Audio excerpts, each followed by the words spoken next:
Nasib tak mujur bocah putus sekolah yang jualan cobek keliling, kondisi bahunya memilukan. Kisah pilu menimpa Ivan, bocah yang harus berjualan demi menyambung hidup hingga rela putus sekolah. Tak sembarangan yang dijual Ivan, dia rela berjualan cobek untuk menghidupi dirinya. Bahkan bahu Ivan setiap hari digunakan mengangkut cobek tampak miring karena membawa barang berat. Kisah Ivan pertama kali diketahui dari media sosial TikTok di akun miliknya, Pentol Empon. Ivan diketahui bekerja selama 10 jam, namun baru satu cobek yang laku terjual.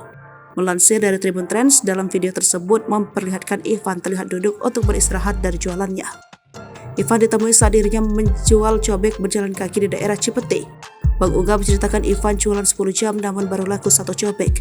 Rupanya Ivan setiap hari jualan memikul cobek dengan berjalan kaki dari Kemang hingga Cipete. Tubuh Ivan yang kecil harus memikul cobek-cobek bermuatan sekitar belasan kilo. Bahkan sekilas terlihat bahu bocah penjual cobek itu tampak miring karena sering memikul beban dagangannya tersebut. Di usianya yang masih muda, seharusnya Ivan bersekolah. Namun diketahui ia telah putus sekolah hingga memutuskan mencari nafkah. Menurut perekam, jika dilanjutkan sekolah, Ivan baru duduk di kelas 3 SMP. Hal yang memilukan, ternyata Ivan, bocah asal Bandung itu merantau ke Jakarta.